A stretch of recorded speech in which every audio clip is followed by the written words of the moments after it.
आदरणीय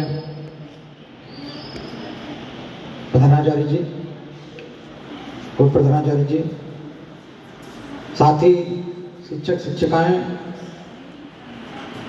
हमारे विद्यालय के समस्त चतुर्श्रेणी कर्मचारी, उपस्थित बच्चों, लगभग 1 घंटा हम लोगों को यहाँ आयोजन के दौरान हो गया है और इस 1 घंटे में लगभग ये स्पष्ट हो गया है कि हम यहाँ क्यों हैं। 2 अक्टूबर है और 2 अक्टूबर को अलग अलग वर्षों में, दिन तो सेम है लेकिन जन्म के वर्ष दोनों के अलग अलग हैं। महात्मा गांधी और लाल बहादुर शास्त्री का जन्म हुआ था और इनको हम याद करने के लिए, इनके राष्ट्र के प्रति इनके योगदान को याद करने के लिए हम सब इकट्ठा होते हैं हर वर्ष।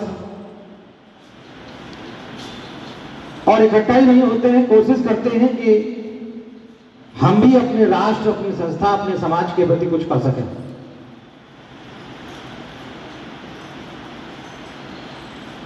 अलग अलग विचारों के माध्यम से, चाहे गीत के माध्यम से हो, चाहे कविता के माध्यम से हो, चाहे भाषण के माध्यम से हो, ये बताने की बार बार कोशिश की जा रही है और वो सत्य भी है कि दोनों ही महापुरुषों के जीवन में जो सबसे बड़ी बात थी वो थी इनकी सादगी, इनका दृढ़ निश्चय होना और मानसिक रूप से अत्यंत सुदृढ़ होना।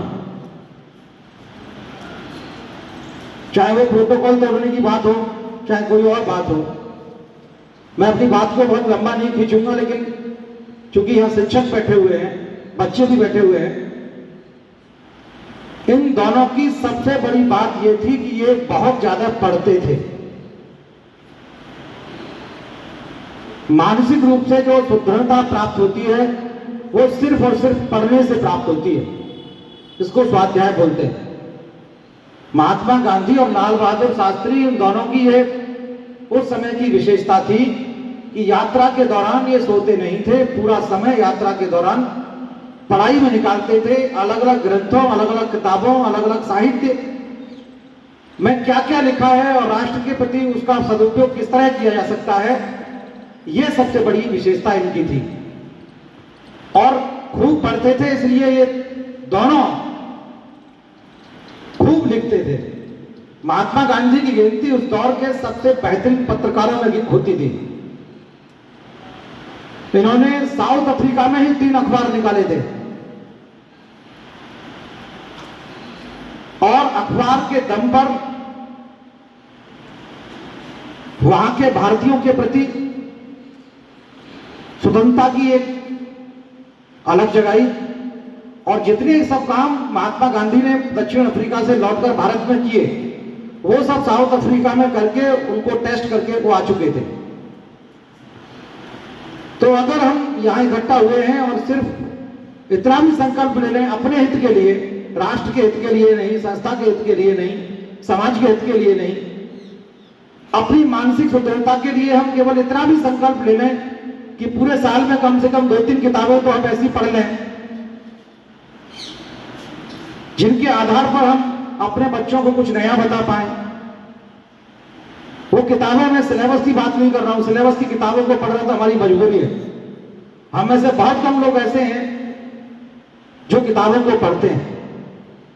और जब तक हम किताबों को नहीं पढ़ेंगे तब तक हमारे भीतर न सादगी आएगी, ना अस्पृश्यता के प्रति खत्म करने का भाव आएगा, ना मानसिक सुदृढ़ता आएगी और ना निर्णय लेने की क्षमता विकसित होगी।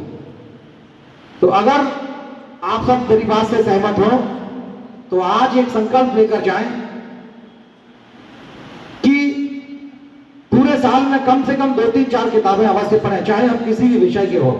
वो किताब राजनीति की हो सकती है, वो किताब दर्शन की हो सकती है, वो साहित्य की हो सकती है, वो अध्यात्म की हो सकती है, वो किसी की भी किताब हो सकती है, लेकिन हम किताब को पढ़ें जरूर। और पढ़ने के बाद चाहे 4 लाइन लिखें, चाहे 8 लाइन लिखें, चाहे 10 लाइन लिखें, चाहे 20 लाइन लिखें, उस किताब के बारे में जरूर लिखें। अगर हम ऐसा करते हैं तो निश्चित रूप से हम इन दोनों महापुरुषों के पद चिन्हों पर आंशिक रूप से चल पाएंगे और अपना योगदान समाज, राष्ट्र और अपने लिए दे पाएंगे। बहुत बहुत धन्यवाद।